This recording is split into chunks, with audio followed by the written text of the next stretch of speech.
عن النعمان بن بشیر یقول سمعت رسول اللہ صلی اللہ علیہ وسلم یقول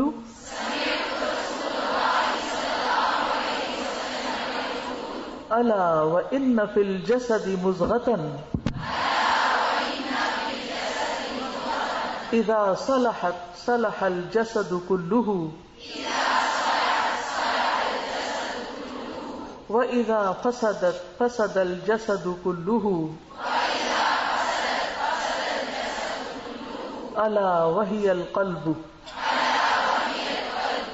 کتاب الایمان.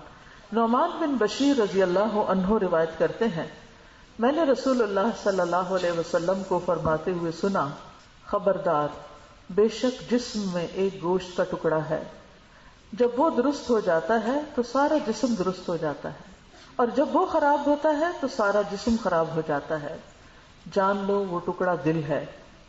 تو الا وان فی الجسد، جسد سے مراد سر سے لے کر پاؤں کے ناخن تک، بال، کھال، سکن، ہمارے سارے آرگنز، ہڈیاں، مسل، سب کچھ اس میں شامل ہو جاتا ہے. اور مضغہ ویسے کہتے ہیں بوٹی کو، گوشت کا لوتھڑا، گوشت کا ٹکڑا. تو دل جو ہے اس میں ہڈی کوئی نہیں، تو اس لیے اس کو مضغہ سے تعبیر کیا گیا ہے. اور یہ ہے کہ عموماً یہ کہا جاتا ہے کہ ہر جاندار کا جو دل ہے اس کی مٹھی کے برابر ہوتا ہے، یعنی جتنی آپ کی مٹھی ہے اتنا ہی آپ کا دل ہوگا. اسی طرح چھوٹا بچہ ہے تو اس کا دل اس کی مٹھی کے برابر ہوتا ہے. اسی طرح ہاتھی کا دل اس کے تلوے کے مقدار کے برابر ہوتا ہے، اور اونٹ کا دل اس کے تلوے کے مقدار کے برابر ہوتا ہے. اور تمام جانداروں کے دل کی پیمائش کو اسی طرح ہی ناپنے کا پیمانہ مقرر کیا گیا ہے. تو یہاں مراد کیا ہے کہ ہمارے جسم میں گوشت کا ایک ٹکڑا ہے، اور ٹکڑے بھی ہیں جیسے پینکریا ہے، لیور ہے، لیکن ان کی ساخت اور طرح ہے، یعنی اس کو پیورلی گوشت نہیں کہہ سکتے آپ. لیکن ہارٹ جو ہے یہ گوشت کا ٹکڑا ہے، اور دیکھنے میں ایک چھوٹا سا ٹکڑا ہے، یہ چھوٹی سی چیز، مٹھی کی کیا حیثیت ہے پورے جسم کے مقابلے میں، لیکن سارے جسم کو رول کرتا ہے. ساری صحت کا دار و مدار اس کی صحت پر ہے. اگر دل ٹھیک ہو، دل صحت مند ہو، بیماریوں سے پاک ہو، تو سارا جسم بیماریوں سے پاک ہوتا ہے، جسمانی طور پر بھی اور روحانی طور پر بھی. تو دل کا کام صرف بلڈ سپلائی کرنا نہیں ہے، بلکہ دل جو ہے وہ علم اور حکمت کا منبع بھی ہے، سوچ بچار غور و فکر کا مرکز بھی ہے، ایمان اور تقوی اور توکل کا مرکز بھی ہے. اور اسی طرح اچھی چیزوں کے علاوہ وہ وسوسوں، برے خیالات، شرک، کفر، نفاق، یہ سب چیزیں بھی دل کے اندر ہی ہوتی ہیں. محبت کے علاوہ نفرت بھی دل میں ہی ہوتی ہے. تو اگر کسی کا دل درست ہے، یعنی مانوی اعتبار سے اس کا ایمان درست ہے، تو پھر اسی پر اس انسان کے باقی اعمال اور اخلاق کی درستگی کا انحصار ہے. یاد رکھیے ایمان کا مرکز دل ہے، اور ایمان اسی وقت درست ہوگا جب دل درست ہوگا.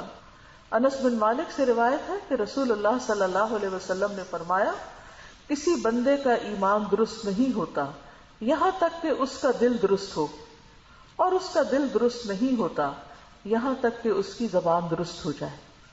یعنی کسی انسان کے دل کا پتہ کہاں سے چلتا ہے؟ اس کی زبان سے چلتا ہے کہ وہ بولتا کیا ہے، وہ کہتا کیا ہے، وہ زبان سے کس طرح کا معاملہ دوسرے کے ساتھ کرتا ہے.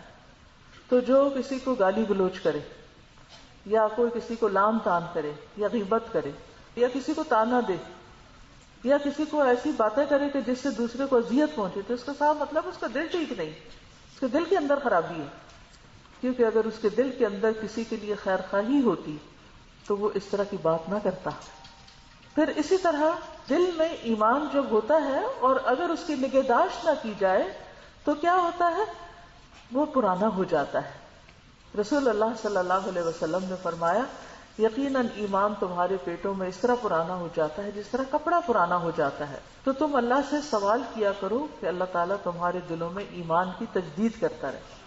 تو اس کا یہ مطلب ہے کہ دلوں کو تازگی بخشنے والی چیزیں، دلوں کو رونق بخشنے والی چیزیں، یعنی ایمانی اعتبار سے، نیکی کے اعتبار سے ان کا اہتمام کیا جاتا رہنا چاہیے.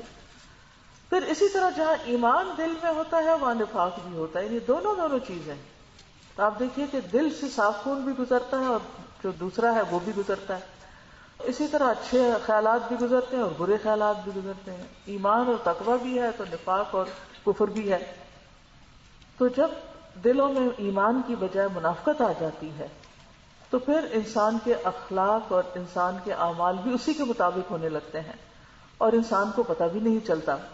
اکثر جب نفاق کی بات کی جاتی ہے نا تو ہم میں سے بہت سے لوگ اپنے آپ کو اس سے بری قرار دے دیتے ہیں کہ ہمارے اندر شکر ہے منافقت نہیں، فلاں منافق، فلاں کے اندر منافقت ہے.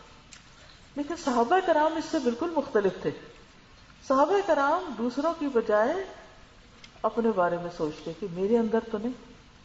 حضرت عمر رضی اللہ تعالیٰ عنہ جن کی خوبیوں کا شمار نہیں، جن کی نیکیوں کا شمار نہیں، وہ اپنے نفاق کے بارے میں خوف زدہ تھے کہ کہیں میرے اندر تو منافقت نہیں. تو ایک صحابی تھے حضرت حذیفہ جن کو نبی صلی اللہ علیہ وسلم نے مدینہ میں رہنے والے منافقین کے نام بتا دیے تھے. تو ایک دفعہ حضرت عمر ان کے پاس گئے اور کہنے لگے میں تمہیں اللہ کی قسم دے کے پوچھتا ہوں، مجھے بتاؤ اس لسٹ میں میرا نام تو نہیں، کہیں میں تو نہیں منافق. ابو بکر رضی اللہ عنہ جن کے امت پر بے شمار احسانات ہیں، نبی صلی اللہ علیہ وسلم ان کے بارے میں فرماتے ہیں کہ میں نے ہر ایک کے احسان کا بدلہ دے دیا، ابو بکر کے احسان کا نہیں دے سکتا. لیکن وہ بھی اپنے بارے میں نفاق سے ڈرتے ہیں. وہ جا رہے ہوتے ہیں کہ ایک صحابی ہیں حنظلہ رضی اللہ عنہ، وہ ان سے کہتے ہیں کہ نافق حنظلہ، حنظلہ تو منافق ہو گیا. تو انہوں نے پوچھا کیوں؟ کہنے لگے کہ میں جب نبی صلی اللہ علیہ وسلم کی مجلس میں ہوتا ہوں تو میرے دل کی حالت کچھ اور ہوتی ہے، اور جب میں گھر واپس لوٹتا ہوں بیوی بچوں میں ہوتا ہوں تو میرا حال کچھ اور ہوتا ہے. تو اس پر انہوں نے کہا کہ میرا بھی یہی حال ہوتا ہے. تو پھر وہ نبی صلی اللہ علیہ وسلم کے پاس گئے. تو انہوں نے کہا کہ اگر ہر جگہ تمہارا یہی حال ہو تو فرشتے گلیوں میں تم سے سلام کریں.